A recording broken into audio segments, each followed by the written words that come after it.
നമുക്കെല്ലാം അറിയാവുന്നതുപോലെ രസം വളരെ പവർഫുള്ളായിട്ടുള്ളൊരു ലോകമാണ്. കാരണം രസമാണ് നമ്മുടെ ചികിത്സയുടെ ഒരു പവർഫുള്ളായിട്ടുള്ള ബേസ് എന്ന് പറയുന്നത്. രസം ഉപയോഗിച്ചുള്ള മരുന്നുകൾക്ക് ഈ ലോകത്തുള്ള എല്ലാ രോഗങ്ങളും മാറ്റാൻ കഴിയും എന്നുള്ളതാണ് അതിൻ്റെ പ്രത്യേകത.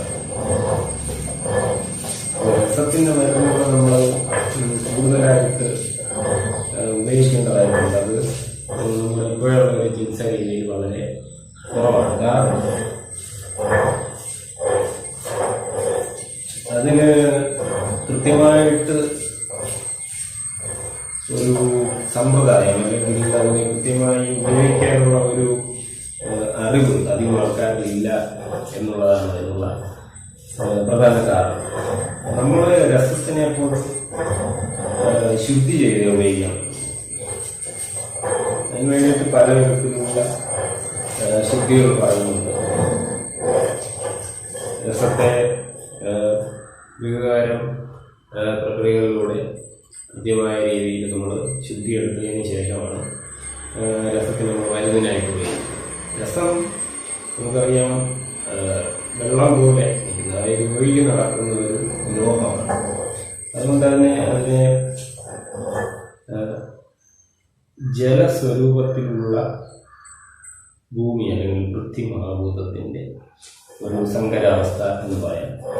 അപ്പോൾ അതിൽ നിന്നും നമ്മൾ ഡീപ്പായിട്ട് നോക്കുകയാണെങ്കിൽ പഞ്ചമഹാഭൂതത്തിൻ്റെയും അംശം അല്ലെങ്കിൽ 5 തത്വങ്ങളുടെയും അംശം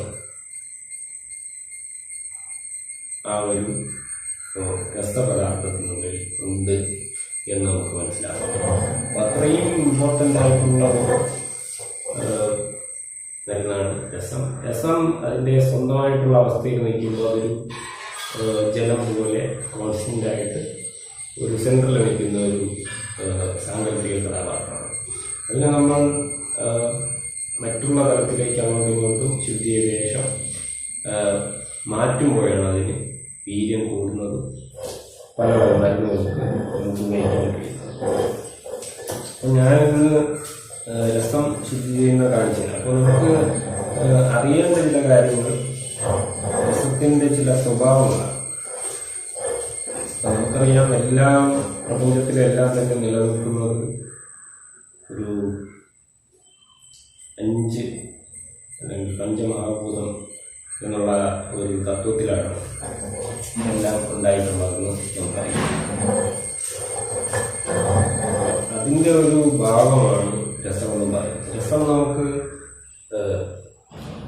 ധാതുവാദത്തിനും ദേഹവാദത്തിനും ഉപയോഗിക്കും. അതായത് ഔഷധ നിർമ്മാണത്തിനും അതുപോലെ തന്നെ മറ്റുള്ള ലോഹങ്ങളുടെ സ്വഭാവം മാറ്റാൻ വേണ്ടി നമുക്ക് ഉപയോഗിക്കാം. അതിൻ്റെ 2 ബ്രാഞ്ചുകളാണ്. അത് പ്രത്യേകമായിട്ടുള്ള രീതിക്ക് അതിൻ്റേതായിട്ടുള്ള വഴികളിൽ ആൾക്കാർ ഇപ്പോൾ ചെയ്യുന്നുണ്ട്.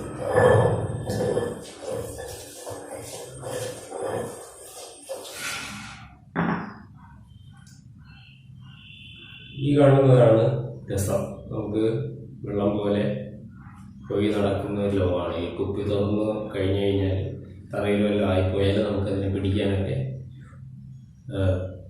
വളരെ പ്രയാസമുള്ള മണ്ണിലേക്ക് അത് ഒലിച്ചു പോകും. അതുപോലെ തന്നെ വെയിറ്റും വളരെ കൂടുതലാണ്. ഈ അളവിൽ തന്നെ നമുക്ക് ഏകദേശം 600 ഗ്രാമോളം രസം ഉണ്ട്. അപ്പം നമ്മൾ രസത്തെക്കുറിച്ച് ഒരുപാട് കാര്യങ്ങൾ അറിയേണ്ടത്. അതോടൊപ്പം തന്നെ രസത്തെ ഉപയോഗിക്കുന്ന ഒരു ശാസ്ത്രീയ ശാഖയെ നമ്മൾ ആയുർവേദീയ രസശാസ്ത്ര എന്ന് പറഞ്ഞിട്ട് ഒരു പ്രത്യേക ഒരു വിഭാഗം ആയുർവേദത്തിൽ തന്നെ ലയിപ്പിച്ചുകൊണ്ട് മറഞ്ഞിരിക്കുന്ന ഒരു ഭാഗമാണ് ആയുർവേദീയ രസശാസ്ത്രം എന്ന് പറയുന്നത്. ഈ രസം ഉപയോഗിച്ചുകൊണ്ടുള്ള സകലവിധ മരുന്നുകളും രസശാസ്ത്രത്തിനുള്ളിൽ പറഞ്ഞിട്ടുണ്ട് എന്നുള്ളത് വളരെ വ്യത്യസ്തമായിട്ടുള്ളൊരു കാര്യമാണ്. അപ്പോൾ അത് ഉപയോഗിക്കുന്ന ആൾക്കാരുമുണ്ട്. വളരെ പവർഫുള്ളായിട്ടുള്ള ഒരുപാട് കാര്യങ്ങൾ രസശാസ്ത്രവുമായിട്ട് ബന്ധപ്പെട്ട് ചെയ്യാൻ കഴിയുന്നതാണ്. രസശാസ്ത്രം എന്നുള്ള പേര് വരാൻ തന്നെ കാരണം രസമാണ്. രസവുമായി ബന്ധപ്പെട്ട ശാസ്ത്രമായതുകൊണ്ടാണ് രസശാസ്ത്രം എന്ന പേര് വന്നത്.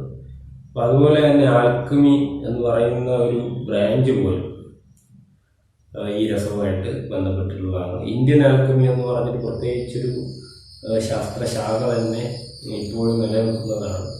ഇന്ത്യയിലെ ആചാര്യന്മാർ അത്രയും ഹയർ ലെവലിലുള്ള കാര്യങ്ങൾ രസം ഉപയോഗിച്ച് ചെയ്തു എന്നുള്ള കാര്യങ്ങൾ നമുക്കതിൽ നിന്ന് മനസ്സിലാക്കാൻ പറ്റും.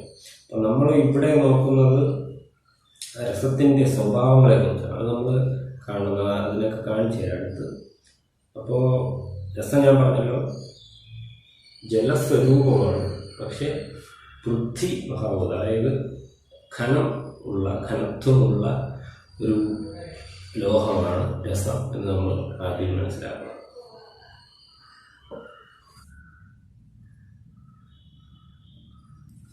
So hi Arun. Hi. So this is our mercury.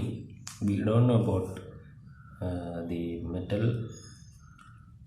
We have to study more about this metal. This is called mercury. In Sanskrit it is called rasam or rasa or parada. So we have to understand the swarupa of mercury or the shape.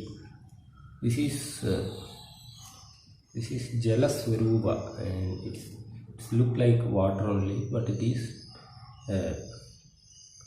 very powerful, and this is solid metal. This is metal, that's why it is called Prithvi Mahabhuta related. So this is about mercury. We have to purify and make medicines using mercury. Mercury is so powerful and it have lots of potency, and the thing is this form, no, see, this is liquid form. This is the constant state or stage of mercury. This is common mercury. So this is like water only. We have to change the potency using so much of procedures. So that is called increasing potency. That is called there is lots of procedures are there to increase the potency. That is called shodhana and marana. We will not take mercury, turn the mercury into mercuric sulfate or like that. That is called rasasandura, rasakarpura, like that. So many forms are there. We will change the form of mercury and we will give to the patient. That is the importance of mercury here. So mercury is so powerful, and according to modern science this is poisonous also.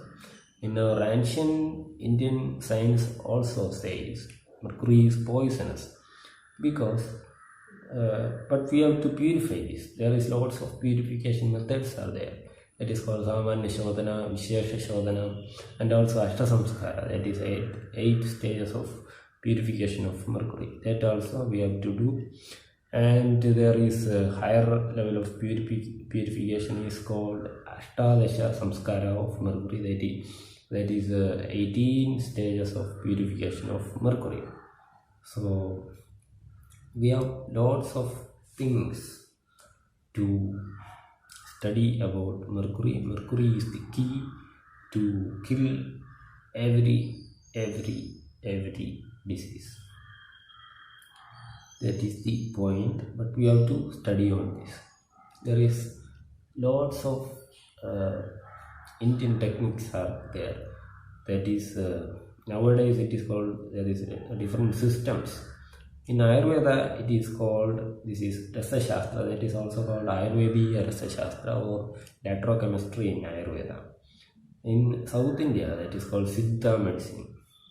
There is another form of traditional system is there.